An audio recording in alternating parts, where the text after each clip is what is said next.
Bank part 2 के अंदर हम लोग डिस्कस करेंगे कंपनी का डिस्ट्रीब्यूशन नेटवर्क कैसा है, कंपनी का नॉन परफॉर्मिंग एसेट यानी कि एसेट क्वालिटी कैसे दिखाई दे रहा है, क्रेडिट कार्ड के अंदर ग्रोथ कैसा है, ओवरऑल परफॉर्मेंस कैसा है। तो ये वीडियो देखने से पहले मैं रिक्वेस्ट करूंगा कि पार्ट 1 आप जरूर देखिए, तो वीडियो समझने के लिए आपको बहुत ईजी हो जाएगा। तो डिस्ट्रीब्यूशन नेटवर्क सबसे पहले कंपनी का जो कस्टमर बेस है उसको समझते हैं। मार्च 2021 में आरबीएल बैंक के पास जो कस्टमर था वो था 9.63 मिलियन और ये बढ़ते बढ़ते हर क्वार्टर के अंदर आरबीएल बैंक का कस्टमर यहाँ पे ग्रो हुआ है और सितंबर 2022 आते आते यहाँ पे जो ग्रोथ है वो 11.77 मिलियन कस्टमर का है।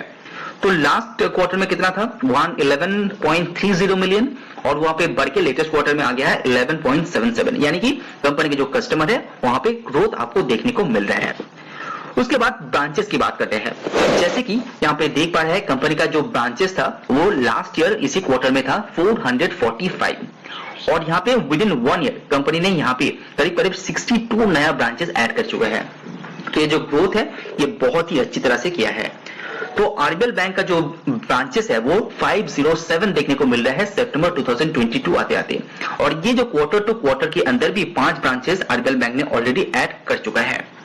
ये जो नया ब्रांचेस कंपनी ने खोला है ये जो एक्टिव होते यानी कि यहाँ से जो रेवेन्यू कमाते कमाते 1-2 क्वार्टर लग ही जाता है, उसको थोड़ा सा डिस्क्राइब करते हैं।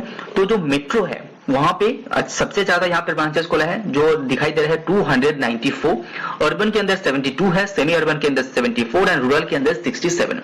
तो हर एक सेगमेंट के अंदर यहाँ पे ब्रांचेस खोल रहा है। सबसे ज्यादा जो ग्रोथ है वो मेट्रो के अंदर दिखाई दे रहा है। एटीएम की बात करें तो यहाँ पे आरबीएल बैंक का 413 एटीएम दिखाई दे रहा है लेटेस्ट क्वार्टर के अनुसार। बैंकिंग आउटलेट यहाँ पे 289 है और ब्रांचेस जो बीसी ब्रांचेस है छोटे छोटे ब्रांचेस की बात कर रहा हूँ यहाँ पे वो है 1204। बिहार एक ऐसा जगह है जहां पे आरबीएल बैंक का कोई मेन ब्रांचेस नहीं है, यहाँ पे बीसी ब्रांचेस है यानी कि छोटा ब्रांचेस जहां पे कंपनी अपना सारा कामकाज यहाँ पे हैंडल करते हैं। अगर आप इसको ब्रांचेस को डिटेल में समझना चाहते हैं तो आप देख पा रहे हैं यहाँ पे नंबर वाइज लिखा गया है कहाँ पे कितना ब्रांचेस है, कहाँ पे कितना एटीएम है एंड कितना बीसी यहाँ पे दिखाई दे रहे हैं। अभी थोड़ा सा बैंक का एसेट क्वालिटी के ऊपर नजर डालते हैं। तो आरबीएल बैंक का जो ग्रॉस एनपीए रहा तो लेटेस्ट क्वार्टर के अनुसार आरबीएल बैंक का ग्रॉस एनपीए रहा 3.80% का, नेट एनपीए रहा 1.26% का। जो क्वार्टर टू क्वार्टर एनपीए के अंदर ग्रोथ यहाँ पे दिखाई दे रहा है जो नेट एनपीए है, लेकिन जो ग्रॉस एनपीए है वहां पे थोड़ा सा डी ग्रोथ दिखाई दे रहा है जो अच्छी बात है। अगर आप अमाउंट के हिसाब से देखते हैं तो लास्ट क्वार्टर में कितना था 2537 करोड़ का यहाँ पे ग्रॉस एनपीए था और लेटेस्ट क्वार्टर में ये कम होके आ गया 2457 करोड़ के आसपास। नेट एनपीए की बात करें तो यहाँ पे थोड़ा सा बढ़ोतरी है, जहां पे 697 करोड़ का नेट एनपीए था जून क्वार्टर के अंदर वो यहाँ पे बढ़ के 790 करोड़ में आ चुका है सितंबर 2022 तक। नया जो स्लिपेज है वो भी देखेंगे तो यहाँ पे थोड़ा सा बढ़ोतरी है, यानी कि जो ओवरऑल एनपीए का सिचुएशन है वो थोड़ा सा मिक्स मैच सिचुएशन अभी भी दिखाई दे रहा है। रिकवरीज की बात करें तो यहाँ पे उतना ज्यादा रिकवरीज नहीं हो रहा है, लेकिन जो नया एडिशनल एनपीएस है वो यहाँ पे थोड़ा सा बढ़ते हुए दिखाई दे रहा है क्वार्टर टू क्वार्टर बेसिस। तो ये हालत अभी भी सुधारा नहीं है, लेकिन मैनेजमेंट बहुत ही ज्यादा पॉजिटिव है इस पर्टिकुलर एनपीए को कंट्रोल करने के लिए। Subscribe now and press the bell icon. जो फोकस एरिया है जहां पे बैंक यहाँ पे बहुत ही तेजी से ग्रो कर रहा है, यानी कि कंपनी का क्रेडिट कार्ड मार्केट की बात करते हैं तो 5.3% का मार्केट शेयर होल्ड करके बैठा है यहाँ पे आरबीएल बैंक। तो यहाँ पे क्रेडिट कार्ड के अंदर ग्रोथ इस तेजी से हो रहा है, जैसे कि आप देख पा रहे हैं कि बैंक ने 4.10 मिलियन कार्ड्स कंपनी ने ऑलरेडी बांट चुका है सितंबर 2022 तक। और यहाँ पे हर क्वार्टर आप कंपेयर करते हैं तो क्रेडिट कार्ड के अंदर किस तरह से ग्रोथ आपको देखने को मिल रहा है। अगर आप एक्विजिशन की बात करें तो नया जो एक्विजिशन है वो आपको 0.52 मिलियन देखने को मिल रहा है क्वार्टर 2 2023 के अंदर ही। अगर आप इसको मंथ वाइज ब्रेकअप करते हैं तो हर महीना आरबीएल बैंक यहाँ पे नया कस्टमर ऐड कर रहा है क्रेडिट कार्ड के अंदर, जहां पे बैंक यहाँ पे अच्छा खासा एक परसेंटेज कमा पाता है। इसीलिए कंपनी का जो नेट प्रॉफिट है वहां पे रिफ्लेक्ट करता है ये क्रेडिट कार्ड का बिजनेस। इसीलिए बैंक यहाँ पे मेन फोकस में रख रहा है क्रेडिट कार्ड बिजनेस को। तो अभी हम लोग आरबीएल बैंक का हिस्टोरिकल परफॉर्मेंस को नजर डालेंगे। तो ओवरऑल देखेंगे तो बैंक कैसा है।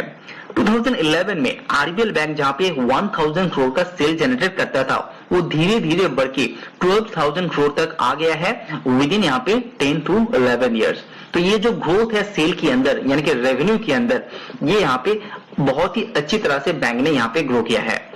साथ ही साथ कंपनी के जो डिपॉजिट है जो 2,000 करोड़ का हुआ करता था वो 80,000 करोड़ तक यहाँ पे पहुंचते हुए दिखाई दे रहे हैं। एडवांस सेल्स के अंदर भी आपको ग्रोथ देखने को मिल रहा है। नेट प्रॉफिट के अंदर भी बहुत ही तेजी से यहाँ पे ग्रो किया है। तो अभी जो रिसेंट कंडीशन में आरबीएल के अंदर प्रॉब्लम है वो है कंपनी का सेल के अंदर कोई भी ग्रोथ विद इन 3 इयर्स आपको देखने को नहीं मिल रहा है। तो यहाँ पे एक फ्लैटिश कंडीशन दिखाई दे रहे हैं। अगर आप डिपॉजिट की बात करें तो यहाँ पे ठीक ठाक ग्रोथ है। एडवांसेस में थोड़ा सा रुक गया है, कंपनी का रेवेन्यू भी रुक गया है, इसीलिए कंपनी का जो शेयर है उसके ऊपर प्रेशर आपको देखने को मिल रहा है। और ये जो हुआ है वो कंपनी का एनपीए के कारण हुआ है। जहां पे ही आरबीएल बैंक के अंदर एनपीए यहाँ पे ट्रिगर आउट हुआ है, उसके कारण कंपनी यहाँ पे लोन बांटना थोड़ा सा कम कर दिया है। और लोन बांटना कम कर दिया है तो कंपनी का रेवेन्यू के अंदर भी इफेक्ट यहाँ पे देखने को मिल रहा है। तो कंपनी का लॉन्ग टर्म एनपीए देखेंगे तो पहले ये 1.12% हुआ करता था ग्रॉस एनपीए, अभी बढ़ के ये 3.80 तक आ गया है। नेट एनपीए की बात करें वहां पे भी यहाँ पे बढ़ोतरी है जो नेगेटिव पॉइंट माना जाता है आरबीएल बैंक के लिए। एम्प्लॉइज की बात करिए तो जहां पे 1000 एम्प्लॉइज हुआ करता था 2011 में, वो यहाँ पे 10 से 11 गुना हो चुका है।